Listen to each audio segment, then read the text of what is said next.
Ma vie est façonnée par beaucoup d'événements. L'un d'entre eux est lorsqu'un étranger avait essayé d'aider ma famille.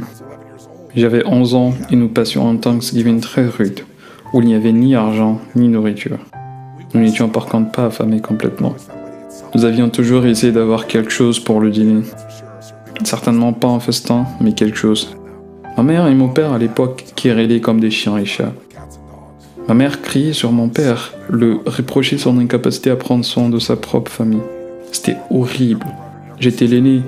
J'ai un frère et une sœur, et j'essayais de les tenir loin de ces conversations. Quand un jour, un miracle s'était produit. On toquait à la porte. J'étais le plus jeune et eux, ils criaient, donc j'allais ouvrir la porte. J'ouvrais et devant moi, un grand monsieur tenait un gros sac rempli de nourriture. Il y avait à côté de lui une dinde non cuite. Il dit « Est-ce que ton père est là ?» Je lui dis « Juste un moment. » J'étais dans l'euphorie. J'avais cru que c'était un don de Dieu. J'ai cru que cet acte allait rendre mon père et ma mère heureux. J'ai trouvé mon père en train de crier sur ma mère via une porte fermée. Je lui dis « Papa, il y a quelqu'un à la porte ?» Il répondit « Tu réponds ?» Je lui dis « Je l'ai fait, mais il voulait te voir. Tu devrais venir. » Il dit enfin « D'accord » en poussant un dernier cri sur ma mère. Moi, j'étais impatient de voir sa réaction. Mon père ouvrait la porte et l'étranger s'était né devant, avec le sac de nourriture. Et mon père ne fut pas joyeux. Il regardait l'étranger puis en élevant sa voix disait « Nous n'acceptons pas la charité » avant de raccrocher la porte. Mais l'étranger était là. Il bloqua de son pied la porte et dit « Monsieur, ceci n'est pas de la charité. Chacun a des moments difficiles. Quelqu'un sait que vous avez des moments difficiles. Je veux que vous passiez un bon Thanksgiving. Je suis juste le livreur. S'il te plaît, prends ça. » Et mon père de répéter « Nous n'acceptons pas la charité » et voulut claquer la porte. Mais le monsieur mit cette fois son épaule. Mon père le dévisageait. Deux hommes dans un moment intense. L'un voulait faire juste un cadeau. Moi, j'étais terrifié. Puis l'étranger dit quelque chose que j'oublierai jamais. Il trouva un moyen de forcer mon père.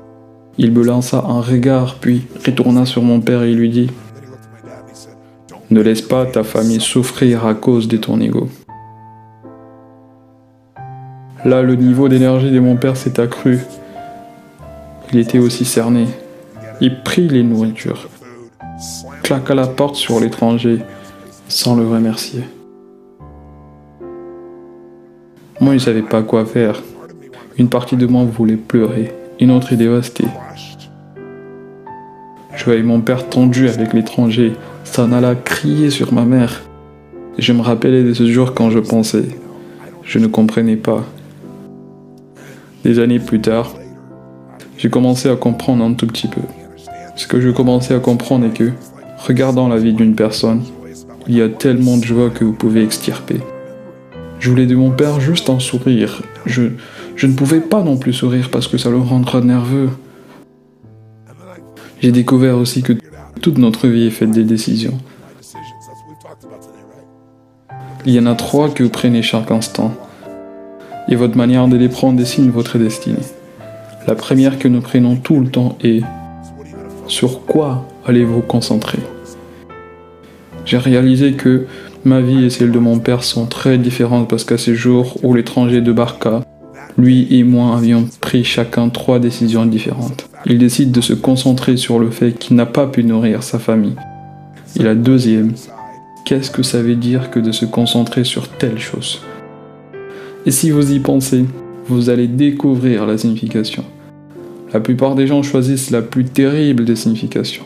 Ce jour, mon père s'était concentré sur le fait qu'il ne nourrissait pas sa famille. Et je sais quelle signification cela entraîne parce qu'il avait dit ouvertement encore et encore qu'il ne valait rien, parce qu'il ne prenait pas soin de sa famille. Et la dernière décision importante est « qu'est-ce que je veux faire ?» Mon père, par exemple, a décidé de quitter notre famille. Quelque temps après. Ce qui fut la plus terrible expérience de ma vie. Dévastante.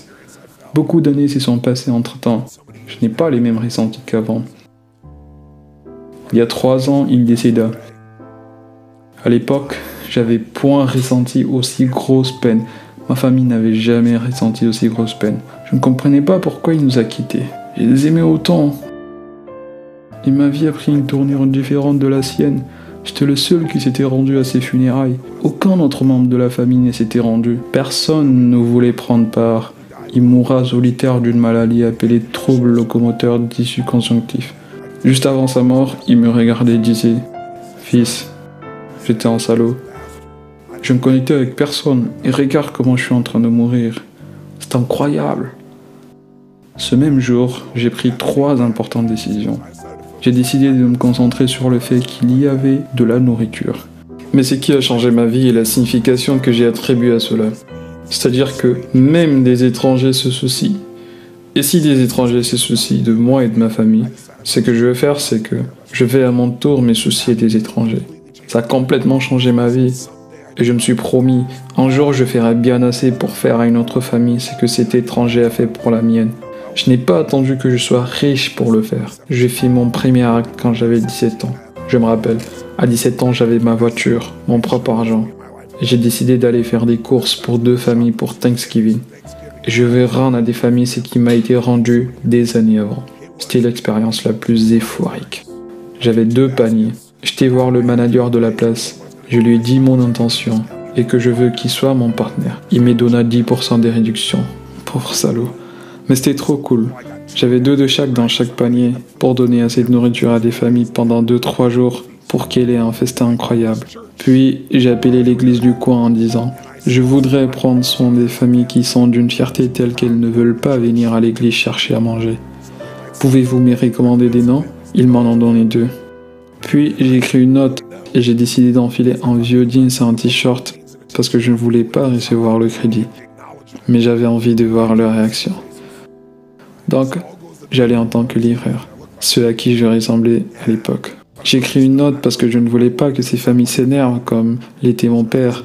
Sur la note, j'ai écrit « Ceci est un cadeau d'un ami. Sachez que vous êtes aimés et je veux que vous ayez un Thanksgiving extraordinaire. Vous l'avez bien mérité. Acceptez s'il vous plaît ce cadeau. » J'ai rajouté « Si vous pouvez, un jour, faites assez pour redonner cela à une autre famille.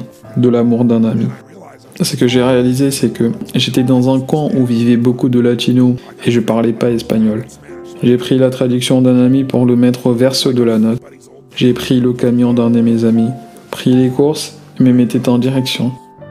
Ce n'est pas ce que j'attendais. C'était bien plus. J'étais à leur domicile avec 2 sacs de courses, toqué à la porte. Une femme de petite taille ouvrait me dévisageait. J'ai dit bonjour. C'était évident qu'elle ne parlait pas anglais. Elle voulait crier quand elle avait vu les sacs de courses. Cette femme avait 4 enfants et son mari. Ce que je savais pas, c'est que son mari l'avait quitté 3 jours avant, sans argent, sans nourriture, avec 4 enfants. J'ai lui tenu ses sacs, puis elle m'éteignait à son tour, m'embrassait, me tirait du cou. Je dis non, non, non, non, je suis le livreur, le livreur. Elle ne comprenait pas ce que je disais. J'ai pris la note où il y avait la traduction, la lui donnai. Puis elle commençait à pleurer. Il reprit à m'embrasser encore. Je dis non, non, je suis le livreur. Elle fit non, non, don de Dieu, don de Dieu. J'essayais de ne pas pleurer. Comment contenir cette émotion? J'essayais de sourire, etc., mais je voulais pleurer. Elle me pointa un coin où j'allais déposer ses sacs. Quand j'ai entendu ce bruit, bam, bam, 2 garçons me tapotaient. Quand ils avaient vu les nourritures, ils étaient fous de joie. Quand ils avaient vu la tarte à la citrouille, ah, c'était fini. J'ai dit, venez avec moi, transporter ces sacs. Je vous le dis, c'était un moment euphorique, adorable, joyeux, passionnant. Ils étaient comme mes petits frères. Quand on faisait rentrer les sacs, on rigolait. Et quand il était temps de partir, je ne voulais pas partir et il ne voulait pas non plus. Il y avait un garçon qui m'a tenu aux jambes, voulant me faire un câlin, etc. Mais je devrais livrer l'autre famille aussi. J'ai dit à la dame, je dois partir. J'allais partir quand elle retenait mes bras tandis que des larmes roulaient le long de ses joues. Et je voulais dire joyeux Thanksgiving, mais je connaissais pas espagnol. J'ai dit Feliz Navidad. Pensant que j'étais proche de dire joyeux Thanksgiving, elle alla de pleurs au rire et me faisait avec ses enfants un gros câlin. je partais. Dans le camion, quand je tournais, j'ai regardé dans le miroir. Je ressentais toutes sortes d'émotions naître dans mon corps. J'ai regardé dans le miroir arrière, j'ai vu la mère debout sous le porche, pleurant, ses enfants riant, et la mère essayait de sourire de temps en temps. J'étais sur la route. Je me suis arrêté et je commençais à sangloter sans retenue. Et je me rappelle quand j'ai eu cette pensée, c'est une belle chose, mais pourquoi ça me fait pleurer? Pourquoi je suis si émotionnel sur ça? Puis j'ai compris. J'ai réalisé que le pire jour de ma vie, lorsque mon père quittait ma famille, était en fait le meilleur jour de ma vie. Parce que si j'avais pas eu cette expérience, je ne serais pas là aujourd'hui. Et maintenant, à cause de cela, j'ai à vivre cette vie. Et j'essaie de dire cette aspiration, cette volonté de vivre de cette manière. Et donc j'ai réalisé que le pire jour était en effet le meilleur. Ça, c'était un don de Dieu. Ce don ne saurait être si mon père avait décidé de rester. Il y a une vieille chanson country qui dit « Remercie Dieu pour des prières non répondues ».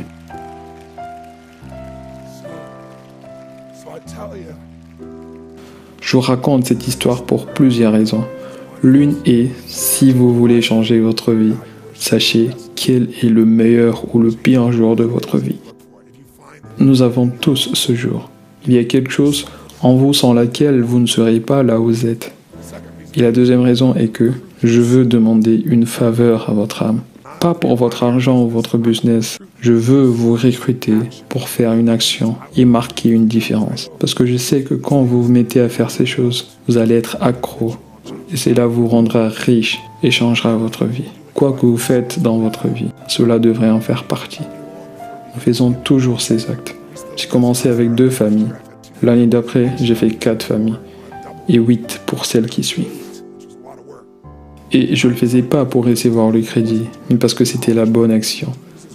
Après un moment, je me suis dit, si je peux donner un coup de main. Puis j'ai rassemblé mes amis et leur ai dit, vous savez quoi? Allons chercher des dindes et allons aider des gens. Prenons un panier de nourriture et livrons-les à des gens qui en ont besoin. Et nous l'avons fait. C'était devenu une belle expérience qui s'est accrue.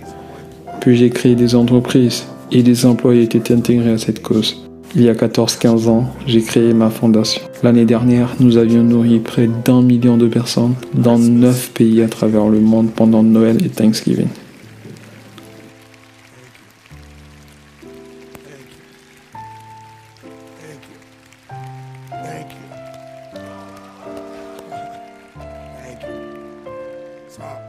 Je vous remercie de ces applaudissements. Je vous disais que je voulais vous recruter. Vous pouvez donner votre argent, mais je préfère de loin que vous allez livrer vous-même les repas. Je vous dis ce qui est grand. Cet acte va vous changer. C'est en fait facile de donner son argent. Vous n'allez pas donner en tant que donateur, mais juste en tant que livreur, sachant que vous êtes la personne derrière. Ça va absolument changer votre vie.